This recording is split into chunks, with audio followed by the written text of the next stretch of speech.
In this episode, I want to talk about dating safety, specifically for men. There is plenty of information and advice available online and elsewhere about safety concerns for women, and rightfully so. Guys need to be careful out there as well. Men can be robbed or cheated or harmed. We'll cover all the basics, plus some other things that aren't so well known that can cause you real problems out there, right after this quick word from our sponsor, me.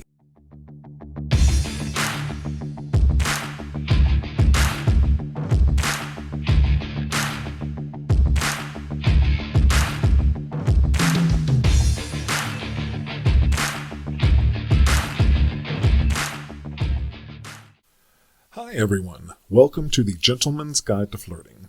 I am David, the author of the book of the same name, Gentleman's Guide to Flirting, available on Amazon.com. I am also your host and the exalted leader of the Gentleman's Guide to Flirting empire. You will be able to find this content on YouTube or wherever you get your favorite podcasts. Thank you for joining. Let's get started. Hello everyone. Welcome to episode 21 of the Gentleman's Guide to Flirting podcast. I am David, the author of the book. Today we're going to talk about dating safety for men. Dating safety for men. Now, safety for women out there is obviously vital, and there is a ton of really great advice available online for both sexes. But guys need to be careful out there as well, right? And I don't see a lot of material available specifically for men. Don't walk around thinking nothing can happen to you because you are a man. Men can be set up, tricked, lured, ambushed, robbed, cheated out of their money, or physically harmed.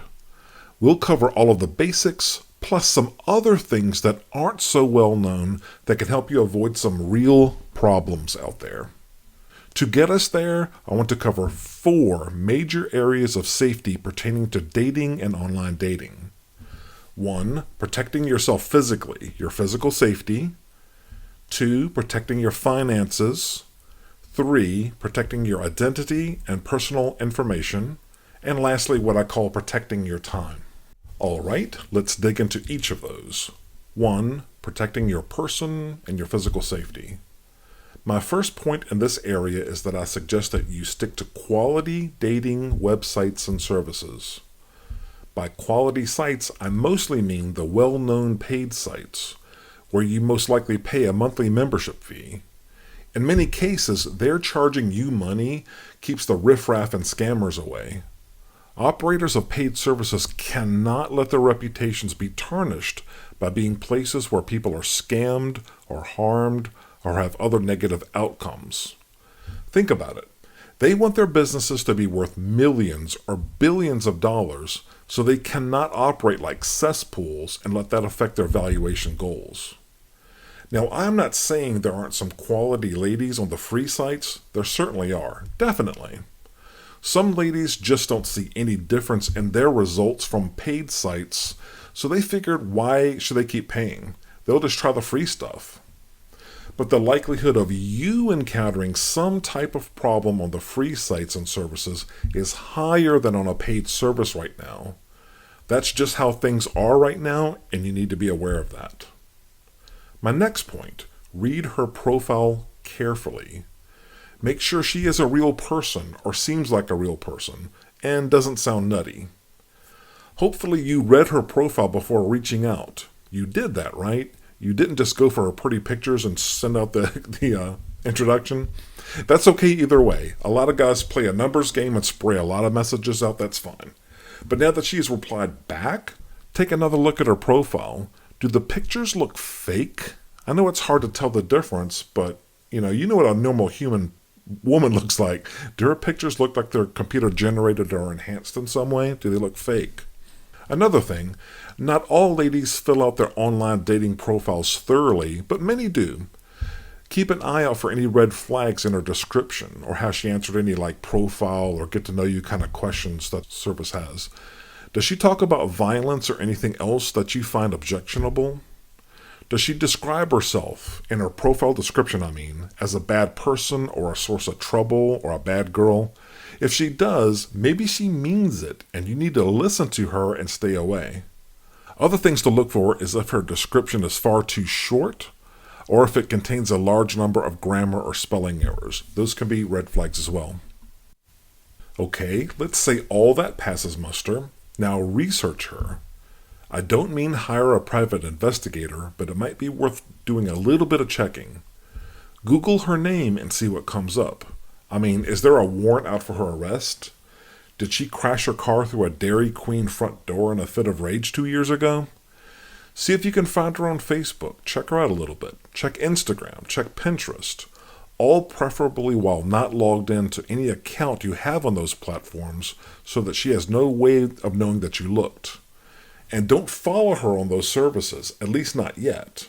For sites like LinkedIn that tell people who has looked at their profile, consider using cover accounts. Cover, C-O-V-E-R. Those are accounts that people from like law enforcement and intelligence services use to not to give away their identity. Use a cover account instead of your normal account. Cover accounts can be terms of use or terms of service issues, so be mindful of that. And don't tell her what you did. She might find that behavior extremely creepy, a big red flag, and think you might be some sort of stalker or weirdo, and not just someone who is being careful about their own personal safety. How would you feel if she told you that she checked you out completely, or she asked you a bunch of questions clearly showing that she has looked at years' worth of your history in Facebook and LinkedIn, and she went to your high school to look at yearbook photos? Keep your research and due diligence to yourself. As an example, I had a girl do that years ago to me. She told me to my face that she went back to my high school to look at my yearbook photos. I thought she was a complete psycho, and I bolted. My point is to be careful about revealing what research you have done to learn about her, and take some minimal precautions to protect your own safety and not waste time with a problem person. Okay, let's say she has made it this far in your screening. Next, consider asking for a video meeting or a phone call first if you still have concerns. There's loads of free ways now to set up a quick video meeting through Zoom or Skype or several other services. Just say you want to get to know her a bit. She'll understand. She may not want to get on a call so quickly, but you won't know unless you ask her. You can't really do that as well over email or text because you are missing vital tonality and body language input. With texting and email, you just have the words, even with emojis, and that is less than 10% of human communication. That other 90% is how you say things. It is your tonality and your body language. A phone or video conversation allows you to go more deeply into those getting to know you questions and let you see what kind of chemistry you two might have. If at any point you see any warning signs or just have a bad feeling about the situation or doubt her character or intentions, then politely and graciously end the conversation. You'll know if she is being genuine over the phone and certainly on a video call. Now, before I move on, I want you to understand how things look the other way around from her side. Women commonly get advised to take their time before agreeing to a first date, and they are advised to be heavily skeptical of a guy that pushes them, that asks to meet very early in the conversation. Now, that conflicts with what I advise men to do, which is to get from behind the keyboard as early as possible to at least a phone call or preferably a video meeting. Women think if you are truly interested in her as a person and not just a one-shot sexual encounter, you'd be patient for days or maybe weeks or maybe even months and agree to wait to meet. However, I think time is too precious to go too slowly. But you need to understand that she too needs to be comfortable with meeting you. So talking advances the interests of both parties, and that is a good thing. You two need to agree on a pace that works for the both of you. So now you are proceeding to an in-person, real-world meeting with her. What do you need to consider at this point? When you do meet in person, make it a public place. It is a good idea to meet in a public place with many people around, initially. Never meet in a private or definitely not a remote location. Meeting in a public place means you likely aren't being set up, and there is little chance some guys will pop out to confront you or rob you. Don't let her pick you up on the first date. If she's the one with the car and you are not, don't do it. The reason why I say that is you have no idea if you're going to want to go on a second date with her, so why would you ever let her know where you live before you've met her the first time? This way you aren't relying on anyone for a ride home if things go wrong and you're ready to go home, and you know you'll get home safely. Always provide your own transportation to and from the date, even if it is with Uber or Lyft or a taxi or whatever public transportation you have where you live. Also, take your phone, your fully charged phone, right, with you in case of an emergency. Keep your personal items with you at all times. You don't want to risk having personal information stolen, and you don't want her to take your iPhone and run. It is also best not to get intoxicated. I don't want to get preachy here, but staying sober and avoiding drinking alcohol or taking anything that might inhibit your common sense or impair your judgment where you're on a date with someone you don't know very well is good advice. Generally, just trust your instincts and use common sense. Alright, that wraps up number 1 about protecting your personal safety. Let's move on to number 2, protecting your finances. Protecting your finances.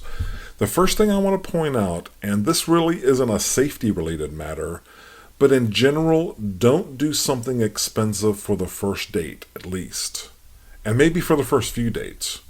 Maybe meet for coffee or something cheap, or maybe even free. She needs to prove out a little before you go down that road of buying expensive tickets or paying for expensive dinners or trips. Please don't waste your money because you are hopeful someone will work out and she's got that pretty face and you're lonely and you really want it to work out. Please heed my advice. Make sure she is worth the investment first before you take that step. Second thing that could be a big red flag or warning sign is if she asks you for money, and yes, I'm recording this in late 2020 and we're in the middle of the COVID-19 pandemic, and yes, times are tough right now. A lot of people are out of work, a lot of people are having some difficulty, but stay on your guard. I know you have a big heart and you are a good and generous person. You wouldn't be attracted to this material if you weren't. But please make sure that you aren't getting tricked or played or taken advantage of.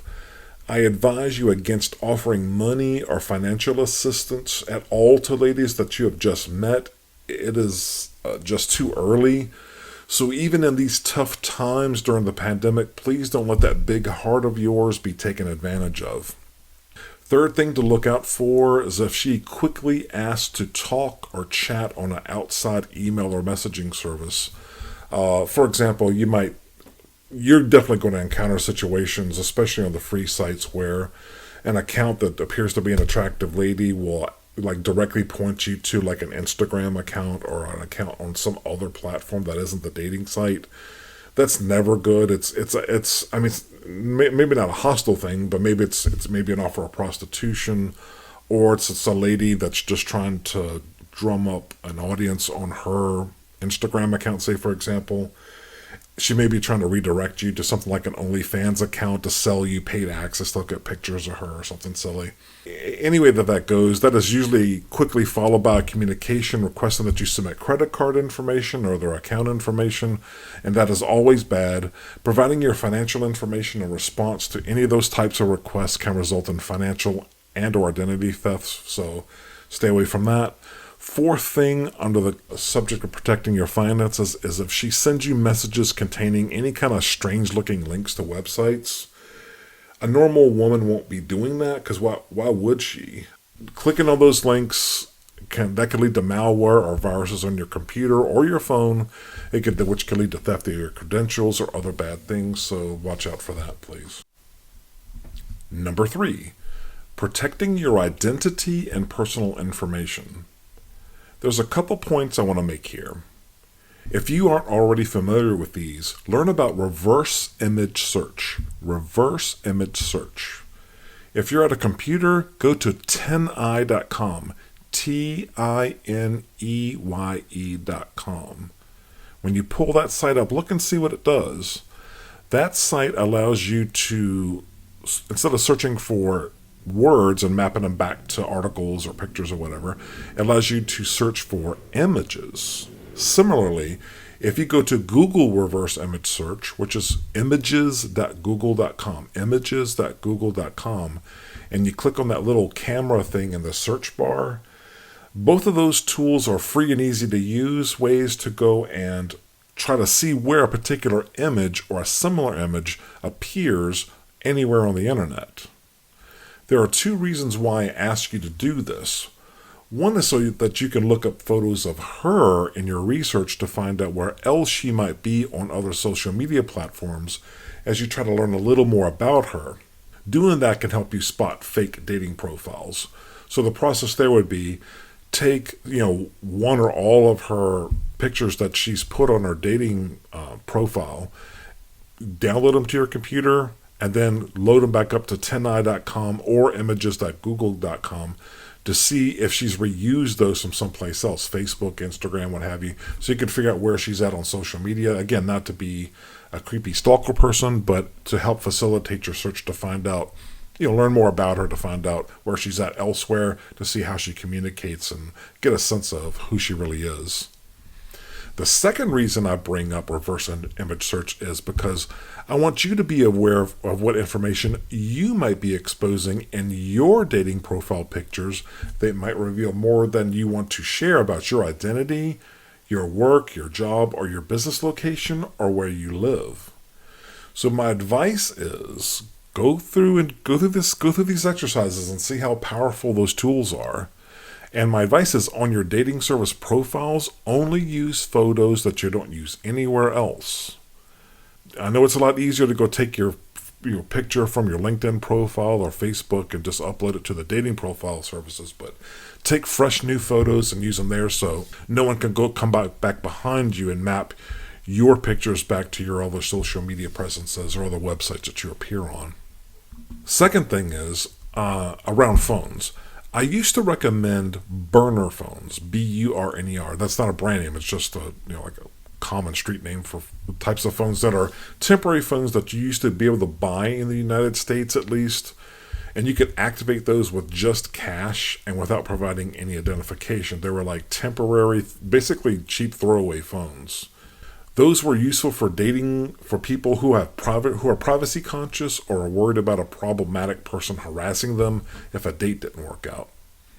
In recent years in the United States, you have to provide good identification when buying any type of mobile phone service. But having a second cheap temporary use phone might be a good idea if you're concerned about giving away your primary number, especially if you use that same phone number for your business or work and cannot just change the number willy-nilly if someone is bothering you or harassing you. Now, with mobile phones and how good the phone service providers are, you can block nuisance callers very easily on your own without going through a bunch of flaming hoops. You can also change your phone number easily, mostly, at least in the United States, and that all helps with anyone harassing you on your phone. The last thing I want to bring up is, under protecting your identity, is please consider using alternate email addresses for dating purposes. People can find you from your primary email address. People can find you.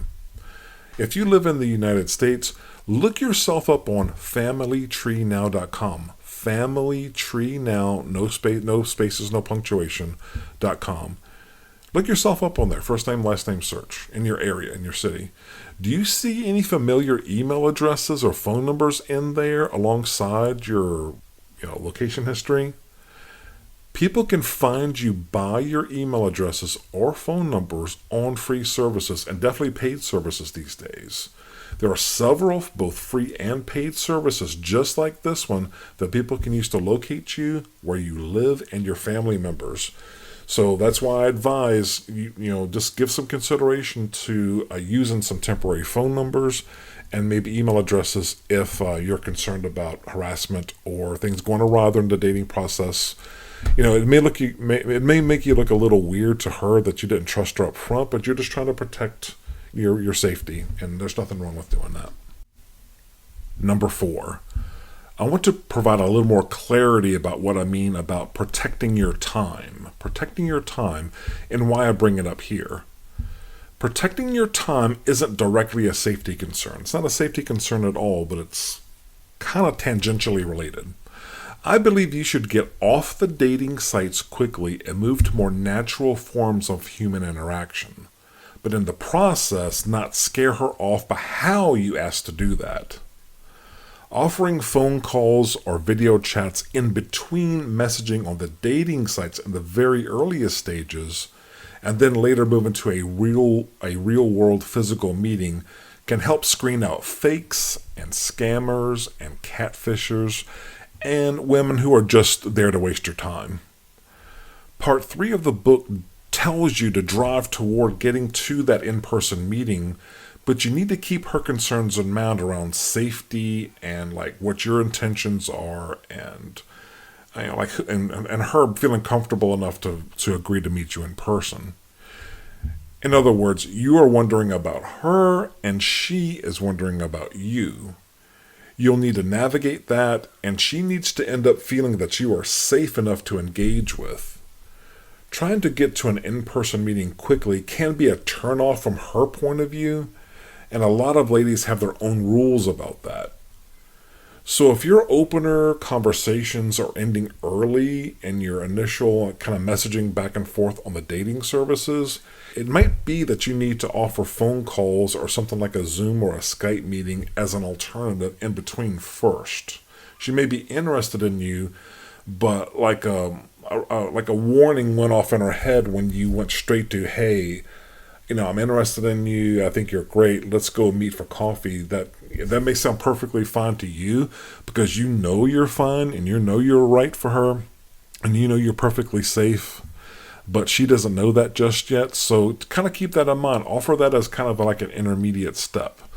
A phone call or a video chat. At least in both cases, you get to go and hear each other speak, and you'll learn a lot about that.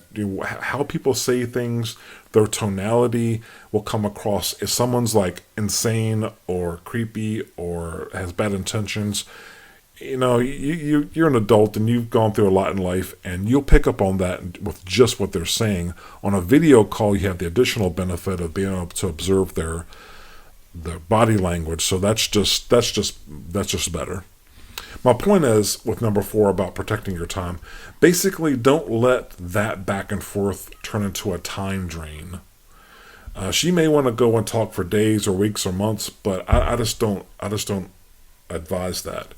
I say you want to drive toward in-person meetings more quickly for the right women, the ones that meet your criteria or you're otherwise interested in. I don't believe in letting things drag on for weeks or months, but that is up to you.